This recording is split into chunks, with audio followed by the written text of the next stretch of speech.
I have been saying for years that we're at a point now where clients are more educated than they've ever been educated before. They are at the top of their fucking class. And yet the things they ask us are the dumbest shit I've ever fucking heard.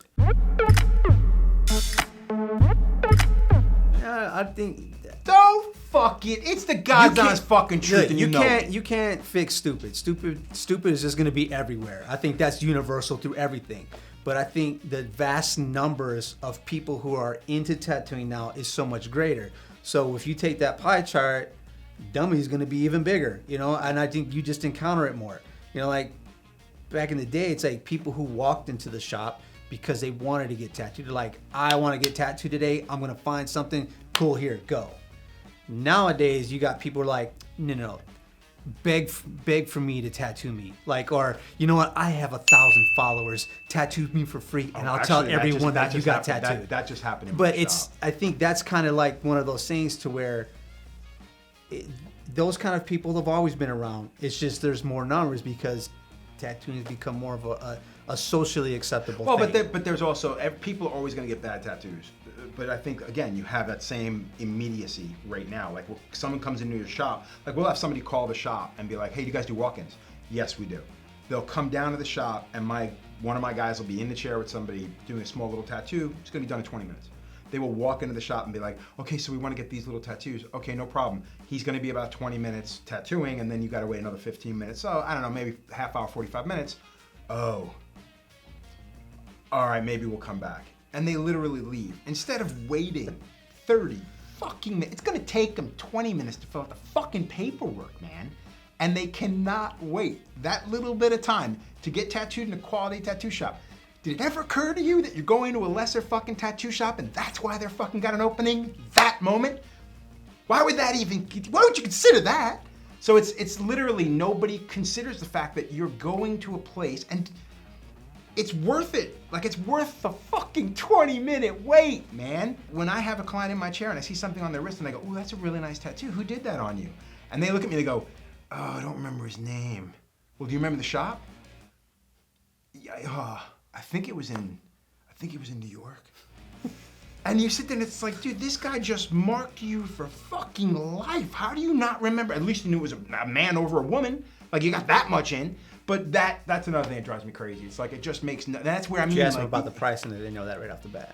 Like, yeah, that's all I paid for. Yeah, they know exactly. They know exactly what they paid for it. I want to start doing that shit. I think I'm going to start going into like different industries and start treating them like how I get phone calls or people with me. Like going to a restaurant, you sit down and like order a nice meal. And as they bring it to your table and be like, look, I know this was $50, man, but can you do it cheaper? No, you can't do it cheaper? Well, I'm just going to walk out because my mom can make this better at home. Well, there's on Instagram that cheaper. They actually do that. It's like if people. Food were tattoos. Oh, yeah? And it's literally just that. Yeah. It's like, could you come to my house and do that? There is an Instagram site that literally shows side-by-side comparisons of a filtered, photoshopped, obviously fucked with photograph of a tattoo. And then they'll show the literally side-by-side comparison of what the tattoo healed up looks like now. You will have people defend the tattoos and go, well, obviously this person didn't take care of the tattoo. Obviously this person has ashy skin. There's not enough ashy skin in the fucking world unless that guy's dead and in the fucking ground to make the tattoo look that fucking poor inside of 6 fucking months. Doesn't exist. Like, if you're looking at something in a fucking room and that's where you see that tattoo every day of the fucking week, that's what the tattoo looks like. What he did to it with the filter looks amazing, dude. Like, I love when they fucking pass the light over and it literally looks like it's got a light underneath the skin and it's and they look at it, it's like, that's incredible. It's like, yeah, dude, so unless you're carrying around the fucking filter that everybody's gonna put on their fucking eyes and you carry the light around to show that fucking tattoo off, it's never gonna look like that outside of your fucking phone. So if you're cool with spending a retarded amount of fucking money on a tattoo that's never gonna look like that in real life and you're willing to show everybody on your phone, knock yourself the fuck out. Don't ask me to do the same fucking thing. What's the weirdest fucking thing clients done?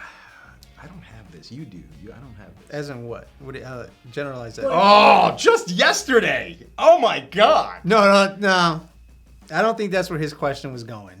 Oh, well. In Vegas, I think I've had people like almost OD when I was tattooing them, not realizing they do. Oh, I gotta go to the bathroom break, go get all fucked up.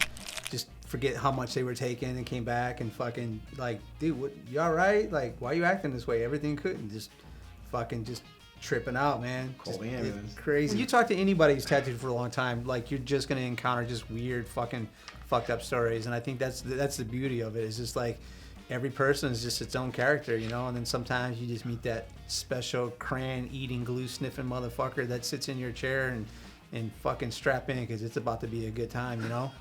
When I first started tattooing, back when Deep Ellum in Texas was really fucking popping, like that was a shit. I got to work with Eric Inklin at Ace in the Hole, and like Frank Lee and all those guys and everybody was out there, and Oliver shop. It was jumping, and it was the first time I've ever worked at a tattoo studio where they had bouncers and fucking rope, that's like New York, rope, where it was like Bowery, it was just like I remember like going in there, and the first thing fucking Eric, when I came in, he was like, "Can you fight?" And I was like, what, are you about to beat me up? Like I don't understand the question. And he was like, "Dude, I just need to know if you can fucking fight." And I was like, "Well, I don't know. I mean, I guess the guy's my size. I might be able to hold my own. I mean, what are we talking here? Like, I don't. The guy's fighting as a bunch of like, you got to give me specifics. Like, how's this fucking going down?" And he was just like, "I'll put you back." And I'm like, "What? Like, what the fuck is going on?" And I didn't get it. I didn't understand. Like, I went out there with Dennis McPhail, and Dennis was just like, "Dude, we're gonna go out there. It's a great time, great food. The guys are awesome. They're in the hot rods." Like, just make sure you're not painted out this sitting in the front thing. None of it ever, like, he didn't warn me about like the Saturday night fucking life, And at the time, for anyone who doesn't know, Deep Ellum was like a party town. Like, come Friday, Saturday, Sunday, like, dude, it was fucking like, you got done up. Like, it was a good time. Everybody's off the chain, yeah. And I can only imagine that's what it would have been like if you did like, being in the Bowery or fucking being on the boardwalk or something in any other like Port Town or alcohol something where it was just, it was the old school fucking days that it's like, I guess, at its heyday, Fucking, bouncers come rolling in and they fucking put up the like the club rope and shit like that. And I'm like, man, I'm fucking here to tattoo. Like, what in the actual fuck is going on? And I remember tattooing, and I just looked out, and the fucking lobby would just start filling up, and there'd be this line, and then, next thing you know, it's like, holy shit, it's fucking rowdy out there. It was like we were tattooing in the middle of a fucking club. Like, it was just crazy people. And I fucking remember I just heard, and I looked up, and the fucking counter girl's just drilling some fucking dude in the face. And I'm like, whoa, what the fuck? And it was just like, and fucking that was the end of it. Bounced to it, and I was like, where the fuck am I at? Like, is this a for real thing?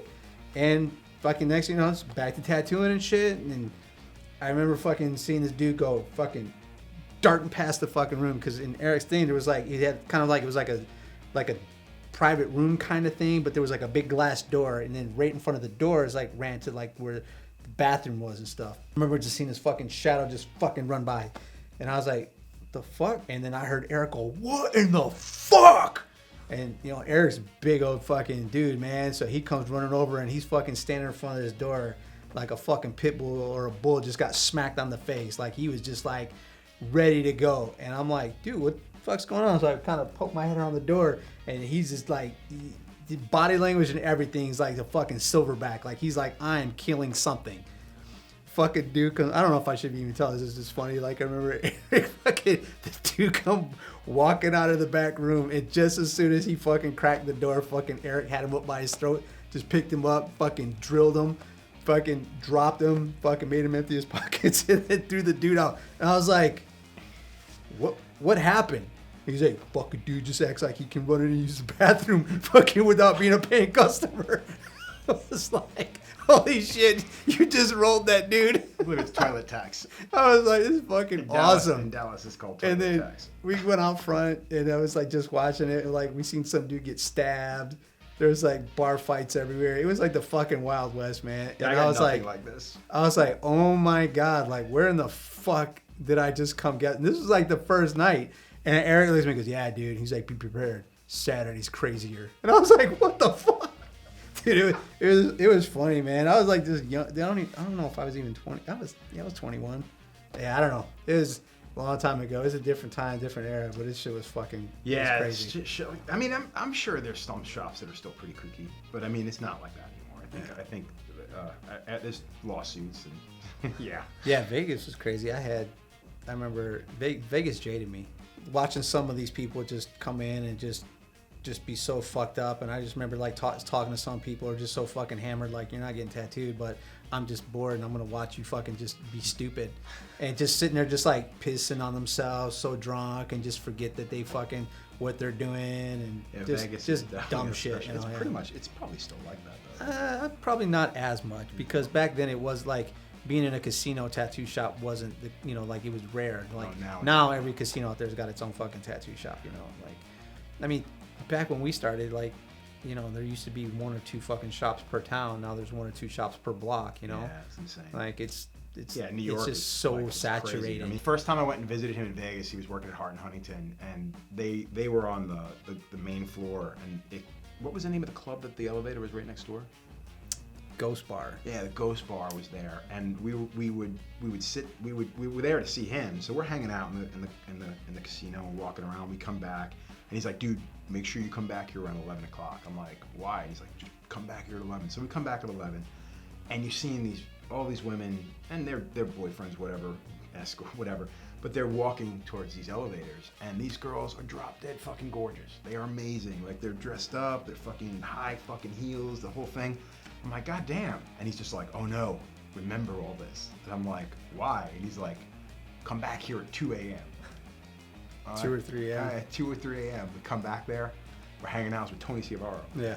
And no exaggeration, first girl comes fucking stumbling down. She's missing her fucking shoe. One girl's got a fucking heel hanging out of her hair. Then the fucking ambulance comes down. They got a girl on a cart, and I'm just like, oh my Christ. Yeah, watching them walk like new baby, like watching like a newborn baby deer trying to like take its first steps, just stumbling the fuck everywhere. It's like that's how they come barreling out of there, and you're just like, motherfucker. Yeah, it's crazy. It's crazy.